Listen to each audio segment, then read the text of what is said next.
It's time now for Eye on Education. John Marshall High School, home of the Patriots and a source of pride for those living on the Far East Side. School closed permanently several years ago, another blow for an area already facing its share of social and economic challenges. But the tide could be turning there. There's a plan on the drawing board to turn John Marshall into a hub for social services, which could mean new jobs and other opportunities for thousands of people who live in that area. For more on the John Marshall Opportunity Hub, pleased to be joined by Gleaners Food Bank CEO John Elliott and Fervent Prayer Church pastor James Jackson. Gentlemen, welcome to the program. Thank you. Hey, John, I'll start with you. This John Marshall Opportunity Hub, I think an innovative idea to really address some issues and make some changes. Give us the thumbnail description of this Opportunity Hub and what it's all about. Well, it's really consistent with our own strategy at Gleaners, where we've been trying to deal with the interconnected challenges of poverty and the way families face them, and take the convenience of finding multiple solutions under one roof. You know, hunger, education, transportation, housing, all tied together. This building has a unique opportunity to solve a lot of things in one place. And give us an idea, because you talk about food deserts. There are deserts of all kinds in this area, right. Food, healthcare, finance, quality of life elements. What could this become?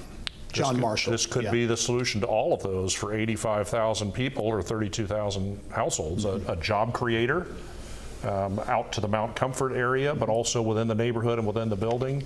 Obviously, we have growing partnerships with Ivy Tech and with Eskenazi and others, and this can take those to a whole new level uniquely in that neighborhood. Yeah, Pastor Jackson, talk about the challenges or opportunities in this area that at one time was kind of an outer suburban area, now more of an inner city, very diverse neighborhood with lots of people, tens of thousands of people who in need of jobs and services. What can this mean for the area? Well, it means a lot, Gary, and I've been pastoring out there about 24 years, and I've watched that growth.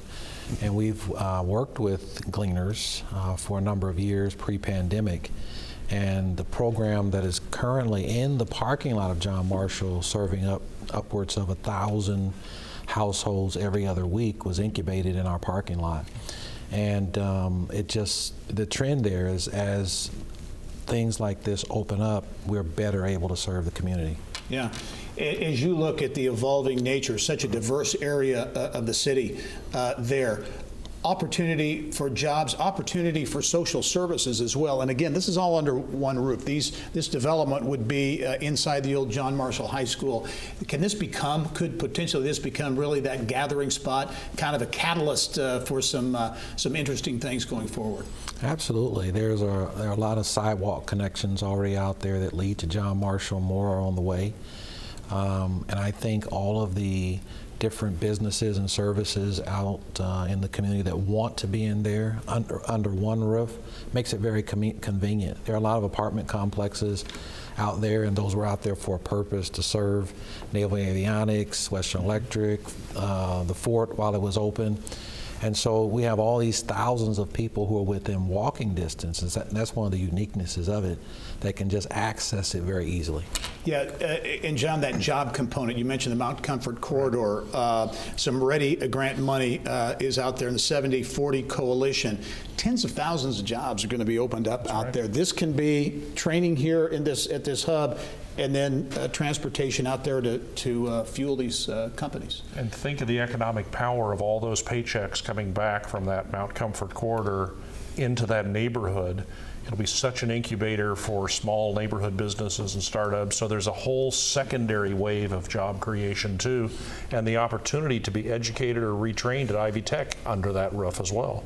A lot of support in the community from Gleaners and other organizations. I know Ivy Tech, many others involved. What's it going to take, because we only have about 20 seconds. I know there's a real timeline here that folks want to get this rolling. What's it going to take to make it? It's going to take additional partners.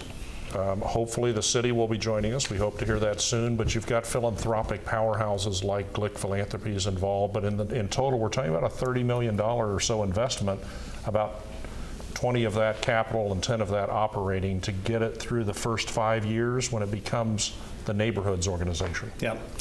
innovative idea percolating the John Marshall Opportunity Hub on the near northeast side. James Jackson is the pastor at Fervent Prayer Church. John Elliott, the CEO at Gleaners Food Bank. Thank you both. We'll look forward to following the story. Welcome. Thank you, Gary.